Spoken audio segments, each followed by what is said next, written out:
In our town, everyone knew Mrs. Thompson.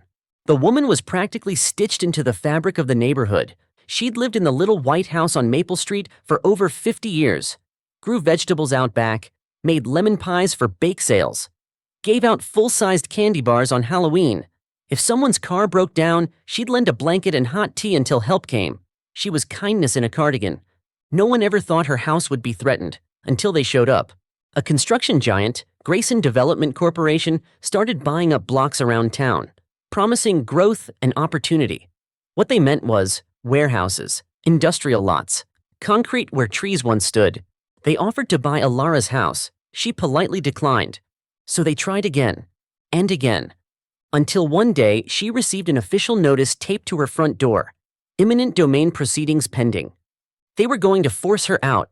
But what no one saw coming, not the company, not the town, was what her grandson Caleb would do next. Because when you threaten someone's home, you better be ready for the storm that follows. Caleb wasn't from our town originally. He'd lived in the city most of his life, working in tech, the kind of guy with a smart watch and a quiet smile. He'd only visit a couple times a year, usually around the holidays. Alara would light up whenever he came, showing off her brilliant boy like he was the mayor.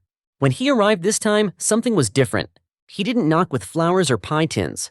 He pulled up in silence, dark hoodie, phone already in hand.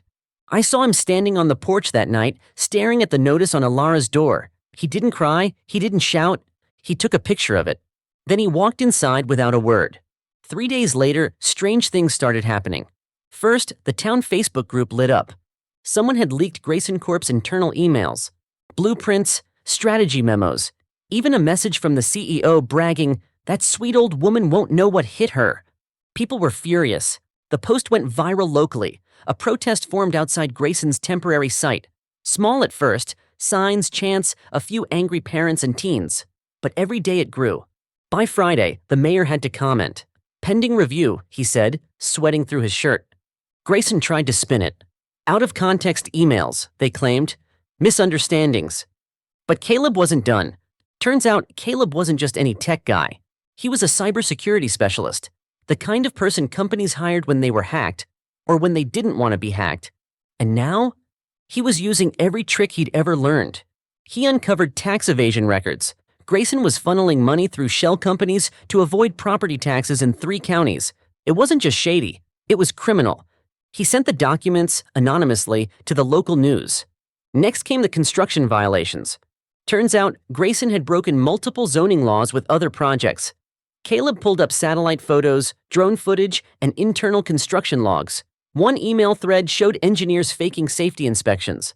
More headlines, more fire. Suddenly, no one wanted to be affiliated with Grayson Corporation, not even their own contractors. But Caleb didn't stop with exposure. He went psychological. A week later, Grayson's CEO, the one who mocked Alara, received a package at his gated estate. Inside was a perfectly preserved slice of lemon pie. No note. Just a return address to Maple Street. Still, Grayson didn't back down. They sent lawyers. They filed court orders. They had power and money, and they were used to getting their way.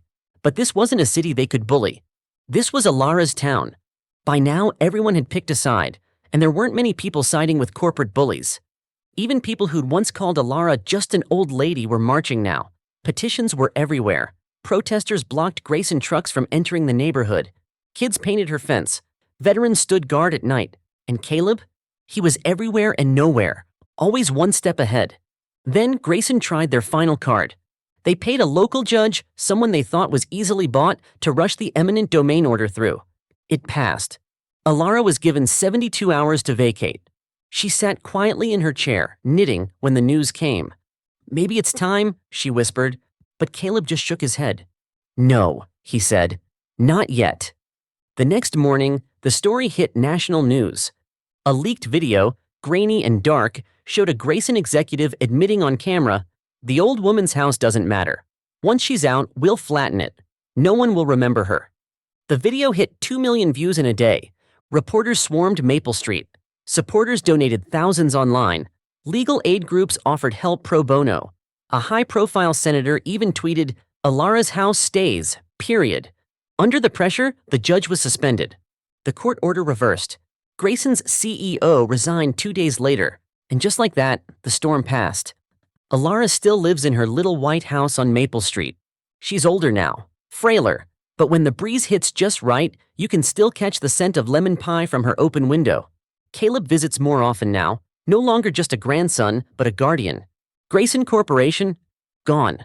Bankrupt. Disgraced. Buried under their own arrogance. Sometimes people drive by her house just to smile. Tourists take photos beside her fence. Kids ride their bikes in front, waving like she's royalty. And she is in a way. The quiet queen of a town that remembered how to fight.